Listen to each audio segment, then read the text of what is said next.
अंतरिक्ष में एक तरफा राज करने की दिशा में काम कर रहा इसरो।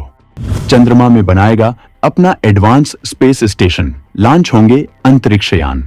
सौरमंडल से बाहर जाएंगे भारत के अंतरिक्ष यान, नासा रह जाएगा पीछे। भारत अंतरिक्ष में एक तरफा राज कायम करने की दिशा में मजबूती से काम कर रहा है। सीक्रेट तरीके से लगातार वो इस रोड मैप पर आगे बढ़ रहा है और अभी तक वो इस लक्ष्य की दिशा में बेहद आगे जा चुका है, जिसमें चंद्रयान 3 की सफलता बहुत बड़ा मील का पत्थर था। लेकिन इसरो का लक्ष्य इतना विशाल है कि नासा को भी इसकी उम्मीद नहीं थी। भारत जिस दमखम से आगे बढ़ रहा है, उससे इस बात का अंदाजा लगाया जा सकता है कि वो दिन दूर नहीं है जब अंतरिक्ष में भारत सबसे आगे होगा। यहां तक कि दूसरे ग्रहों में भी जीवन तलाशने की दिशा में भारत सबसे मजबूती से काम कर रहा है।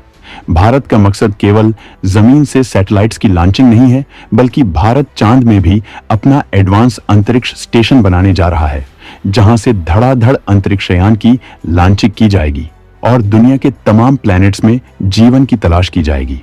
यहां तक कि इसरो अपने सौरमंडल से बाहर भी रिसर्च की प्लानिंग बना रहा है, जिससे न केवल भारत अंतरिक्ष में बड़ी ताकत बनेगा, बल्कि भारत पर खजानों की धुआंधार बारिश भी होगी। तो आखिर क्या है इसरो का जबरदस्त और रोमांच से भरने वाला मिशन?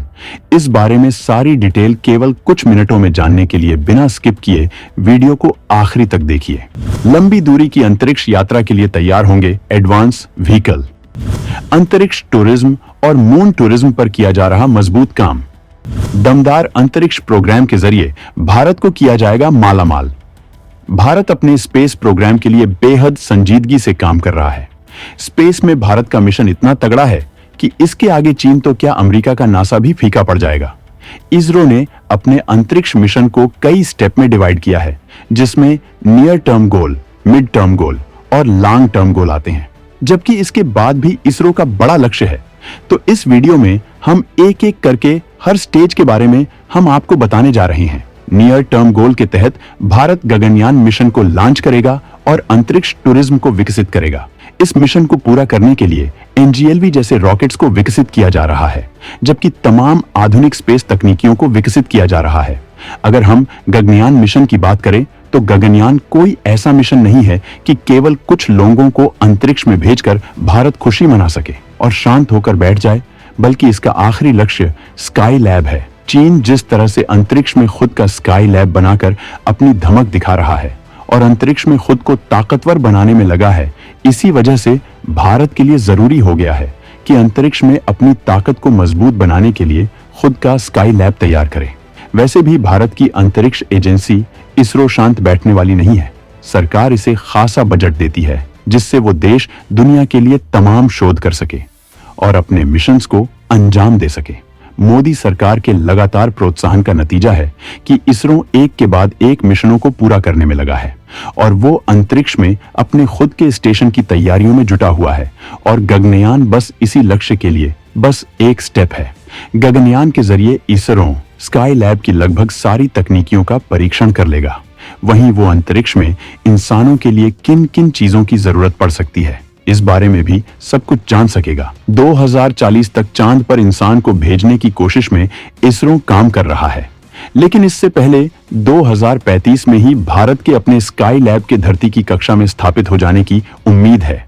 जबकि गगनयान मिशन के जरिए भारत अपने स्पेस टूरिज्म को भी प्रमोट करना चाहता है। ऐसे लोग जो स्पेस की सैर करना चाहते हैं, उनके लिए इसरो सुविधाएं देगा। वहीं भारत चांद पर इंसानों को भेजने के लिए भी इसी मकसद से काम कर रहा है, जिसके बाद भारत मून टूरिज्म पर भी काम कर सकेगा और इसके जरिए भारत तगड़ी कमाई भी करेगा।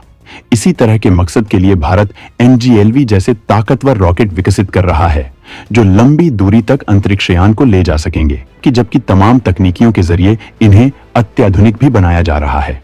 और भारत ऐसे रॉकेट्स के जरिए चांद का खजाना हासिल करने के लिए भी काम करेगा। चीन चांद पर जमे उससे पहले भारत बना लेगा चांद पर अपना स्पेस स्टेशन।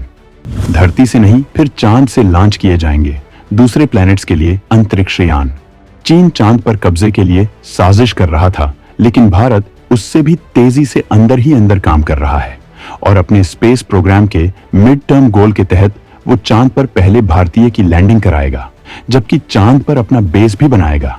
इसरो चीफ जब बार बार चांद पर भारतीय को ले जाने की बात कर रहे हैं, तब दुनिया को लग रहा था कि भारत केवल तकनीक का दमखम दिखाने के लिए ऐसा कर रहा है। लेकिन आज का भारत बिना इकोनॉमिकल फायदे के कुछ भी नहीं करता है। भारत का मकसद गगनयान की तरह ही चांद पर इंसान को पहुंचाने के बाद मून टूरिज्म को विकसित करना है, जबकि इसके साथ ही भारत मून में अपना स्पेस स्टेशन बनाएगा, जिसके जरिए दूसरे ग्रहों के लिए अंतरिक्षयान भेजे जाएंगे। जबकि भारत अपने अंतरिक्ष स्टेशन को भी दूसरे स्टेज में ही स्थापित करेगा, जिससे वो अंतरिक्ष की तमाम बारीकियों का रिसर्च कर पाएगा। अगर हम अंतरिक्ष स्टेशन की बात करें तो स्पेस स्टेशन या स्काई लैब एक अंतरिक्षयान ही होता है, जहां रहकर वैज्ञानिक तरह तरह के रिसर्च करते हैं। यह स्टेशन लगातार धरती के ऑर्बिट में चक्कर लगाता रहता है। इस अंतरिक्षयान में लगातार एस्ट्रोनॉट मौजूद रहते हैं। एक एस्ट्रोनॉट टीम को यहां 6 माह तक रखा जाता है। उसके बाद दूसरी टीम भेज दी जाती है और पहली टीम वापस आ जाती है। मौजूदा वक्त में इंटरनेशनल स्पेस स्टेशन काम कर रहा है, जिसमें हमेशा कम से कम 7 एस्ट्रोनॉट रखे जाते हैं। कभी कभी इनकी संख्या बढ़ भी जाती है। इस इंटरनेशनल स्पेस स्टेशन को 15 देशों ने मिलकर तैयार किया था। इसमें NSA यूरोपीय अंतरिक्ष एजेंसी, कैनेडियन स्पेस एजेंसी, जापानी एरोस्पेस एक्सप्लोरेशन एजेंसी और रूस की रोसकॉस्मोस मुख्य हैं। ये 2030 तक अंतरिक्ष में काम करेगा। अगर हम भारत के स्पेस स्टेशन की बात करें तो भारत के स्पेस स्टेशन का ऐलान इसरो के पूर्व अध्यक्ष के सिवान ने 2019 में किया था और बताया था कि गगनयान मिशन के बाद भारत 2030 तक इस सपने को पूरा कर लेगा। वहीं गगनयान मिशन इसका पहला चरण है, जिसमें अंतरिक्ष यात्रियों को धरती से 400 किलोमीटर दूर लोअर अर्थ ऑर्बिट में भेजा जाएगा। जहां तक गगनयान मिशन जाएगा, वहीं पर भारत ने स्पेस स्टेशन को स्थापित करने की प्लानिंग की है। स्पेस स्टेशन के जरिए धरती के तमाम रहस्यों का पता लगाया जा सकता है। संचार के लिए तमाम शोध किए जा सकते हैं। सौरमंडल सहित स्पेस के कई ऐसे राज्य खोले जा सकते हैं जो या तो कोई नहीं जानता है या फिर अमेरिका जैसे ताकतवर देश ही जानते हैं। जब भारत का खुद का स्पेस स्टेशन अंतरिक्ष में स्थापित हो जाएगा तो इससे देश के अंतरिक्ष मिशन को बहुत ज्यादा मजबूती मिलेगी और भारत अंतरिक्ष में उस तरह के सारे खेल कर सकेगा जैसा स्पेसएक्स और नासा करते रहते हैं। जबकि भारत लॉन्ग टर्म गोल के तहत तीसरे स्टेज में चांद में मौजूद मिनरल्स हासिल करेगा और माला माल हो जाएगा। मतलब चांद में मौजूद तमाम खनिजों को खोदकर भारत तक लाया जाएगा। वहीं मून टूरिज्म के जरिए कमाई की जाएगी, जबकि इस स्टेज में चांद से दूसरे ग्रहों के लिए अंतरिक्ष फ्लाइट शुरू हो जाएगी। भारत को अपने इस महत्वाकांक्षी प्रोजेक्ट को पूरा करने के लिए विशाल इन्वेस्टमेंट, तकनीकी विकास और अंतर्राष्ट्रीय सहयोग को बढ़ाने की जरूरत पड़ेगी, जबकि भारत इसके जरिए पूरी दुनिया के अंतरिक्ष में उन सपनों को पूरा करेगा जिसकी उसने केवल कहानियां ही सुनी हैं। तो दोस्तों, अंतरिक्ष में भारत के इस ताबड़तोड़ प्रोजेक्ट पर आपका क्या विचार है? कमेंट में जरूर बताएं।